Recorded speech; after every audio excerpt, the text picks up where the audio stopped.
Memórias, Sonhos, Reflexões é a autobiografia de Carl Jung escrita em colaboração com sua próxima associada, Aniela Jaffe.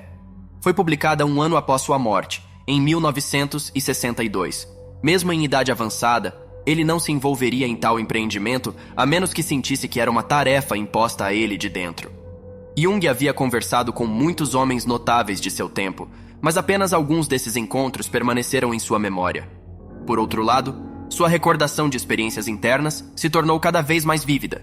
Este livro é o único lugar em seus extensos escritos nos quais Jung fala de Deus e de sua experiência pessoal com ele.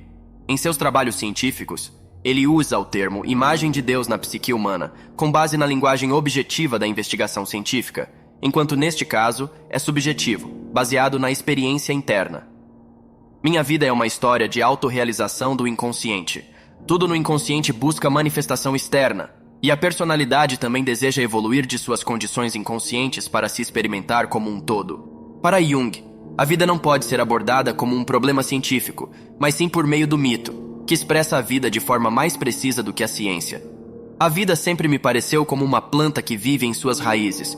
Sua verdadeira vida é invisível, escondida na raiz. O que vemos é a flor, que passa. A raiz permanece. Primeiros anos, Jung teve um sonho por volta dos 3 anos de idade que o preocuparia por toda a vida. Havia uma escada de pedra descendo, ele começou a descer, e à medida que ia mais fundo, havia um trono dourado, sobre o qual um gigante ciclope sentava com um único olho olhando para cima. Ele ouviu sua mãe gritar: "Este é o devorador de homens." Isso representava um deus subterrâneo que não deve ser nomeado. E Jung pensaria nesse equivalente subterrâneo como o lado sombrio do Senhor Jesus, uma revelação assustadora que lhe foi concedida sem que ele a buscasse. Durante seus anos escolares, Jung teve uma experiência importante. Ele teve a expressão esmagadora de ter acabado de emergir de uma nuvem densa. Eu soube de repente, agora sou eu mesmo. Era como se uma parede de névoa estivesse atrás de mim, e atrás dessa parede ainda não havia um eu. Mas neste momento eu me encontrei. Carl Jung experimentou 2 personalidades ao longo de toda a sua vida. A personalidade número 1 compunha sua experiência externa, estudos, trabalho, responsabilidades, assim como seu interesse em ciência. Enquanto a personalidade número 2 compunha sua experiência interna, preocupada principalmente com seus sonhos e seu interesse em assuntos psicológicos e filosóficos. No final de seus anos de estudante, Jung teve que escolher se deveria estudar ciências ou humanidades. Ele teve 2 sonhos que removeram todas as suas dúvidas a favor das ciências. Um dia, ele abriu um livro-texto de psiquiatria para se preparar para seus exames. Ao ver as palavras doenças da personalidade, seu coração começou a bater. Aqui estava o campo empírico comum a fatos biológicos e espirituais, que eu havia buscado em todos os lugares e não encontrado em nenhum lugar. Aqui finalmente era o lugar onde a colisão entre natureza e espírito se tornava realidade. Jung passou a escrever seu primeiro livro sobre a psicologia da esquizofrenia, e assim começou sua carreira em psiquiatria. No cerne das atividades psiquiátricas de Jung estava a pergunta crucial: o que realmente acontece dentro dos doentes mentais? A exploração do material consciente é insuficiente, pois o ego é apenas metade da personalidade de alguém. Jung teve que descobrir como ter acesso ao inconsciente, a fim de alcançar a personalidade completa do paciente. Jung relata o caso de uma de suas pacientes, uma jovem de 18 anos que havia sido abusada desde cedo e se sentia humilhada na visão do mundo, mas elevada no reino da fantasia. Ela disse a Jung que havia vivido na Lua. A consequência disso foi o completo afastamento do mundo, um estado de psicose. Jung conseguiu trazê-la de volta, ancorando-a na realidade.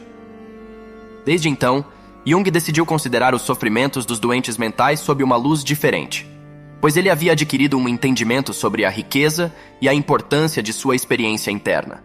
No entanto, somente se o médico souber lidar consigo mesmo e com seus próprios problemas, ele será capaz de ensinar o paciente a fazer o mesmo. O médico é eficaz somente quando ele mesmo é afetado. Somente o médico ferido cura. Jung foi muito influenciado por Freud em seus primeiros anos, e eles tinham um relacionamento forte. Eles até analisaram os sonhos um do outro. No entanto, logo surgiram grandes diferenças em sua abordagem à psique humana. A teoria de Freud de que a sexualidade é a força motivadora primária no homem era muito unilateral. E Jung começou a falar dos instintos de fome, agressão e sexo como expressões de energia psíquica. Jung chamou sua psicologia de psicologia analítica, em contraste com a teoria psicanalítica de Freud. Após se separar de Freud, Jung entrou em um período de incerteza interna e desorientação. Ele se submeteu conscientemente a impulsos do inconsciente. No final de 1913, ele foi tomado por uma visão avassaladora. Ele viu milhares de corpos mortos e todo o mar se transformou em sangue. Uma voz interior falou: "Observe bem, é totalmente real e será assim. Você não pode duvidar disso." Ele teve essa e outras visões semelhantes antes do início da Primeira Guerra Mundial. Filemon e outras figuras de minhas fantasias me trouxeram a visão crucial de que existem coisas na psique que eu não produzo, mas que se produzem e têm sua própria vida. Eu observei claramente que era ele quem falava, não eu. Ele disse que eu tratava os pensamentos como se eu mesmo os gerasse. Foi ele quem me ensinou a objetividade psíquica, a realidade da psique. Filemon representava uma visão superior e uma personalidade viva do inconsciente de Jung. Ele começou seu confronto com o inconsciente e descobriu que o arquétipo de orientação e significado é o si mesmo, representado por mandalas, com as quais se deve ter um relacionamento equilibrado. Jung teve que encontrar evidências para a prefiguração histórica de suas experiências internas. Ele estudou os gnósticos, pois eles também haviam sido confrontados com o mundo primordial do inconsciente. Seu encontro com a alquimia foi decisivo. A alquimia formou a ponte, por um lado, para o passado, para o gnosticismo, e por outro para o futuro, para a psicologia moderna do inconsciente. Jung sentiu que precisava alcançar uma representação de seus pensamentos internos além dos livros, e assim começou A Torre. Localizada em Bollingen, é o produto de 12 anos de trabalho, nos quais ele acrescentou 4 elementos, representando uma quaternidade, um símbolo do si mesmo. Em Bollingen, estou no meio da minha verdadeira vida, estou mais profundamente eu mesmo. Jung documenta algumas de suas viagens mais importantes. Algumas de suas viagens incluem os índios Pueblo na América, o norte da África e a Índia. Ele observou que o homem primitivo faz o que faz, ele é conduzido por impulsos inconscientes, enquanto o homem civilizado sabe o que faz, ele se entrega à reflexão. Embora sejamos mais complicados, nos falta a intensidade da vida. Ele observou que para os índios Pueblo, suas concepções religiosas não são teorias para eles, mas fatos tão importantes e comoventes quanto as realidades correspondentes. Jung também havia viajado para a Índia e ficou profundamente comovido.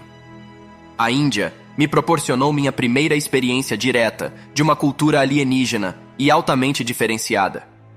Em 1944, Jung sofreu um ataque cardíaco. Visões. Ele pensou que estava perto da morte e teve visões intensas. Ele estava alto no espaço e podia ver a Terra. Havia uma entrada que levava a um templo. Foi como se eu agora carregasse comigo tudo o que eu havia experimentado ou feito, tudo o que havia acontecido ao meu redor. Eu também poderia dizer, estava comigo, e eu era isso. Eu consistia em tudo isso, por assim dizer.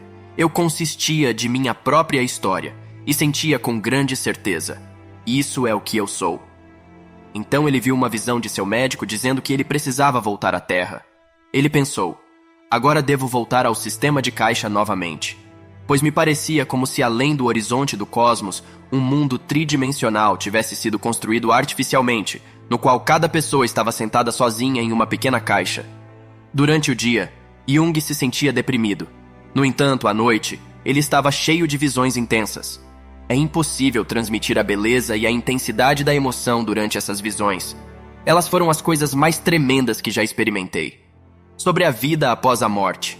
Jung reflete sobre a vida após a morte, afirmando que o homem deveria ter um mito sobre a morte, pois a razão por si só não mostra nada além do poço escuro para o qual ele está descendo. O único propósito da existência humana é acender uma luz na escuridão do mero ser. Em seus pensamentos tardios, Jung reflete sobre a importância do mito em nossas vidas, que não pode ser substituído pela ciência. Nossa vida consciente é continuamente moldada por eles, e eles são o substrato de nossa existência. Não nascemos como uma tábula rasa. Só sei que nasci e existo, e me parece que fui levado. Eu existo sobre o alicerce de algo que não conheço. Apesar de todas as incertezas, sinto uma solidez subjacente a toda a existência e uma continuidade em minha maneira de ser.